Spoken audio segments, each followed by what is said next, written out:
It's just a game, isn't it? Isn't it? Well, isn't it? Parker Brothers kind of fun.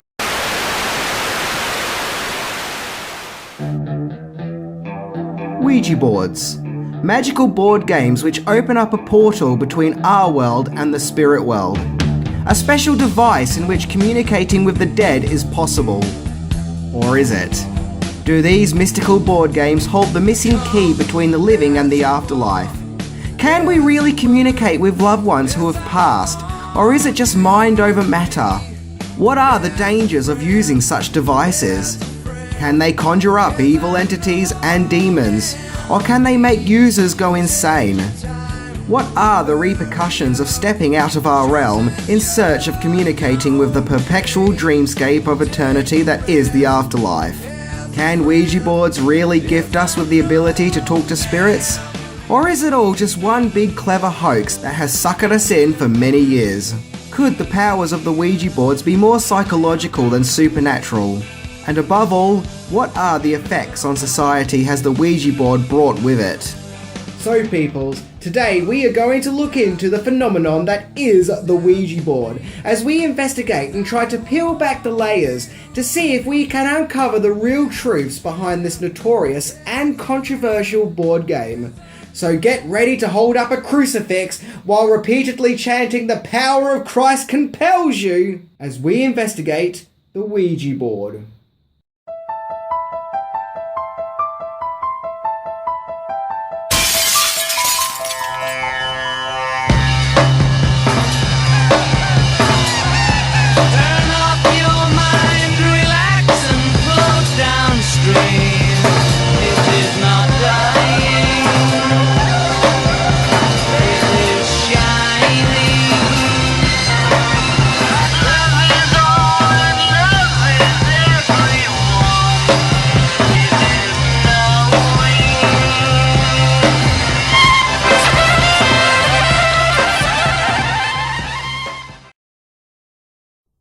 The origin of the Ouija board is just as mysterious as the board itself, as no one really knows its exact origins. For example, it's claimed that China has been using automatic writing methods as a mean of communicating with the dead since 1100 AD. However, the Ouija board as we know it today came into prominence in 19th century America, when there was an interest boom in spiritualism at the time. This is where we meet the Fox sisters. 3 siblings who were a massive part of the creation of spiritualism and often performed mediums and claimed to communicate with the afterlife through rappings. And no, I don't mean they started beatboxing while talking to ghosts. Spiritual rappings is a form of communicating with so-called spirits via letters and knocks and taps. This form of communication with the spirit world generated an invested interest at that time, which is where businessman Elijah Bond comes in. Now, the use of words and letters being used to communicate with the dead had been around for some time, but he saw a market in selling them commercially on the retail market in parlor game format.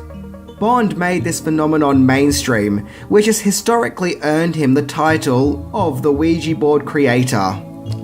When they first started in the commercial market at that time, they were simply known as talking boards or spirit boards, and were sold in toy shops, which boasted to be fun for the whole family, magical devices which answers questions about the past, present and future.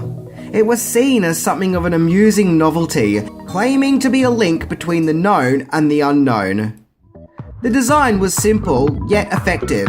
They were flat boards with the numbers 0 to 9 printed on them, along with the words yes, no, hello, and goodbye, along with other symbols. Not to mention, of course, the letters A to Z. And the recommended playing age was 8 years onwards, and no, I am not kidding. The board games also came with a wooden or plastic pointer, known as a planchette, in which, in order to communicate with spirits, all users are required to place one finger on the planchette in order for it to move around and for the so-called spirits to spell words out. In some cases, a planchette isn't even required, but instead a glass would do the trick. And if you're poor and can't afford to buy a Ouija board, a makeshift one is easy to put together. By 1901, businessman William Fuld took over production of the talking board games, to which, under his management, the board game got its name Ouija, which is apparently an ancient Egyptian word which means good luck. Although there are other claims that the Ouija board named itself, in which, while playing with a board with his sister, Elijah Bond asked the board what it would like to be called, to which the board spelt out the word Ouija, without Bond knowing the word or its meaning. Once again, supposedly. And I think that it's also worth mentioning that Ouija boards are listed as being a Hasbro product. And for all those who don't have high geek levels, Hasbro are a leading toy brand whom these days bring out Star Wars toys and other memorabilia. Yes, Hasbro, ladies and gentlemen, leading experts of Star Wars figurines and demonic possessions. Jokes aside, although Ouija boards were marketed as harmless fun, it does however have its critics. So, what exactly are Ouija boards? Harmless toys with super abilities? Or something much more sinister? Well, let's see what the people have to say about it. Certain Christian groups have been very critical of Ouija boards and claim they evoke evil spirits and can bring upon demonic possessions to its users. Scientists claim that there is nothing supernatural whatsoever about the phenomenon of the talking Ouija boards, and claim that the planchette tends to spell out words that is on the minds of the users who are holding it, and that it's more mind over matter, and that users tend to move the planchette subconsciously without even knowing it. It is believed that although the planchette may appear to be moving on its own, it's actually guided by quote-unquote unconscious muscular exertions. Yeah, typical atheists coming in and using logic to ruin the fun. Other people whom have been critical of the notorious board game also fear that Ouija boards can have damning psychological effects on its users and can cause madness and paranoia, and even lead to Ouija board obsessions and addictions. In other words, there might be no sinister spirits that can harm you while using a Ouija board, but rather the terrors of your own mind. So obviously, the responses to Ouija boards are pretty divided, whether you think it's real and can evoke demons, or if you think it's fake and purely psychological. One thing is for sure, Ouija boards have had a defining impact on culture and society. So let's check out some of these impacts. Well, believe it or not, by 1922, Ouija boards were big business and a huge enterprise. They were in fact a very common household item. In fact, Ouija boards were so common, they even outsold the Monopoly board game on the market. Indeed, in the 1920s, people were ditching capitalism and the love for making their friends poor in favour of communicating with the afterlife. In 1922 alone, 3 million boards were sold, as it seemed like a must-have of household items, with most families keeping the board game on the coffee table, making it ready to use for the family's afterworld communication needs. Also, the Ouija board came with rules that must be obeyed, to which a lot of people actually ignored the rules that were provided for them. Now granted, most board games come with rules, such as do not pass go, and if your dice lands on 6, you get another turn. However, Ouija board's rules were a little more hardcore, as failing these rules could result in possession by demonic entities. Like Mogwais, Ouija boards can be a fun, joyful experience, as long as it's done correctly. The 3 major rules of Ouija boards is: never ask when you are going to die, never play alone, and never talk about God. Also, you must never feed it after midnight. Okay, that last one was a joke, but still, playing with a Ouija board on your own, or talking about God, or asking it when you're going to die, is apparently just asking for trouble. And in a real bizarre revelation, Ouija boards were also a tool for sparking romance. Yeah! If you were a single guy in the 1890s looking for love, you needn't have looked further than a Ouija board to be your wingman. as they were also marketed as a dating activity, thanks to adverts featuring a young happy couple using a Ouija board together while having a great time. Many young people were buying these boards in an attempt to recapture the enchanted romance captured on the advertisement illustration. Well, I guess if talking to the ghost of Old Man River doesn't get you laid, then nothing will. But romance aside, it also seems that Ouija boards were also public enemy number one, as many murders that took place across the states were blamed on the board game. There have been many cases where people have committed brutal acts of violence and murder and have then gone on to blame the board game for their actions, claiming the board game told them to do it. Case in point, 2001, when the mayor of Minco, Oklahoma, Brian Roach, was stabbed to death in his sleep by his mother-in-law. Her defense was she was playing with a Ouija board and the board told her that her son-in-law was evil and must be killed. So far, no Ouija boards have been charged for any murders, but maybe we should start holding the boards more accountable. I mean, after all, it does seem that some of them are on murderous rampages. And not only that, but it also seems that Ouija boards have also been used to try and solve murders. As in 1994, a convicted murderer, Stephen Young, was granted a retrial when his lawyer put forth that the night before the verdict, 4 members of the jury had consulted a Ouija board to ask the spirit world if Young was in fact guilty or innocent. Madness, hey? Despite the retrial, he was still found guilty. Finally, Ouija boards have also affected the movie world. Now it seems commonplace these days for Ouija boards to be the subject matter for horror movies. There are plenty of them out there, take your pick. Enter The Exorcist. You see, back in 1974, there wasn't much of a dark cloud hovering over the Ouija board, or their use for that matter. But in the famous horror movie, we see a young girl called Reagan play with a Ouija board, which invokes a powerful evil demon called Captain Howdy, whom possesses the little girl, causing her to become a disgusting, evil, violent, and lurid monster, to which, in the movie's terrifying climax, an exorcism must be performed, hence the movie's title, The Exorcist.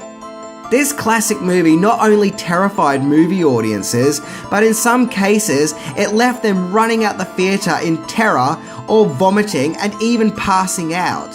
So naturally, because of The Exorcist, sales had dramatically dropped with the Ouija board, with many Ouija board owners destroying their boards out of fear that these board games are actually gateways to demonic possession, and that they too may end up having spinning heads and weird green projectile vomit.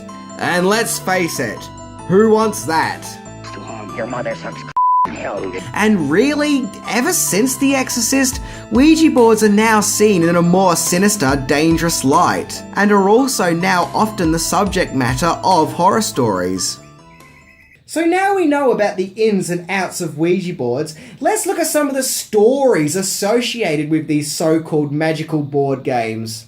First up, there's the case of a whole town going mad. In a small town in Southern California in 1920, 7 men were arrested after running around the town naked, behaving, for lack of a better word, mad. This is supposedly due to the men playing with a Ouija board. Well, it seems their madness spread throughout the town, as many of the town's people, including local police, ended up running around the town naked while yelling hysterically. Mental health workers were sent to the town to see to 1,200 patients, and the epidemic was put down to mass hysteria. But that didn't stop Ouija boards being banned in said town. Next, the Ouija board also apparently wrote a book. Yeah, who would have thought that Ouija boards could be used for creative inspirations? A young woman called Pearl Curran became an author after using a Ouija board and supposedly talking to a spirit called Patience, who was a writer and had dictated to Pearl via the Ouija board 6 novels and hundreds to thousands of poems, despite the fact that Pearl had no education or experience in writing. And if you're one of those people who think, yeah, but that was over 100 years ago, any old story could have been made up in all that time, well, as usual, you are forgetting about Alice Cooper.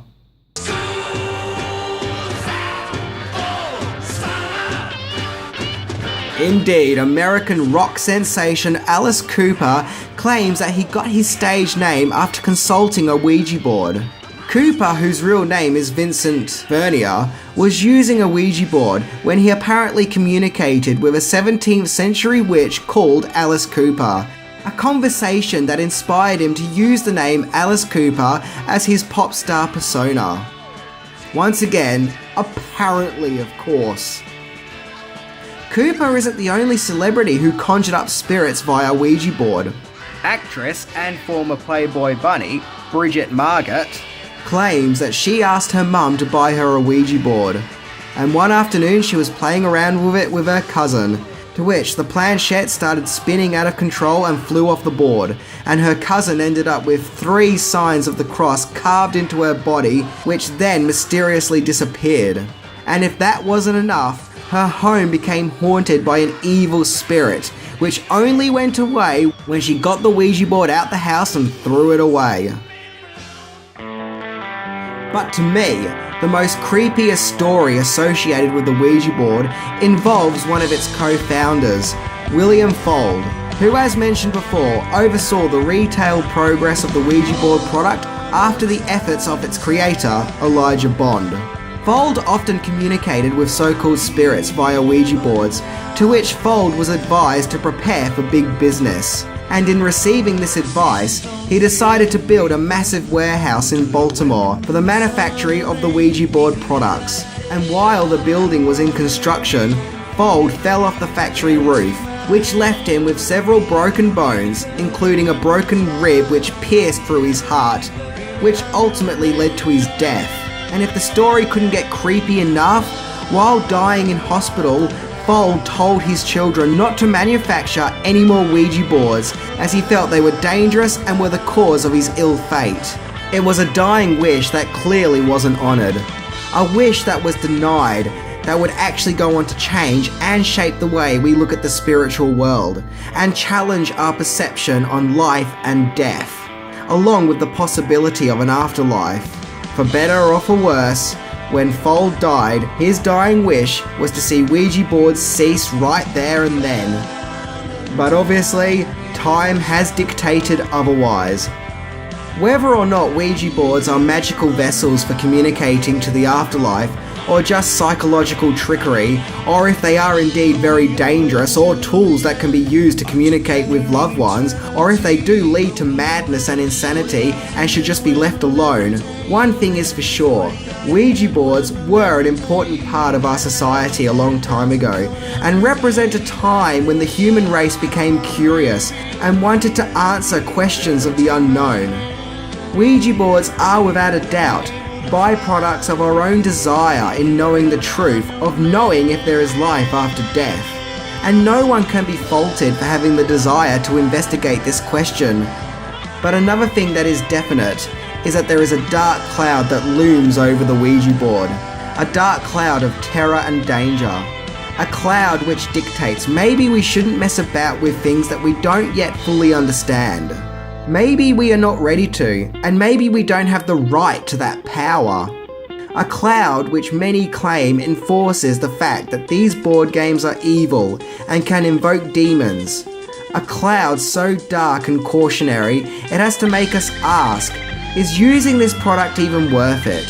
Should we just focus on living life to its fullest, rather than becoming hell-bent on trying to discover secrets of what we will inevitably discover one day?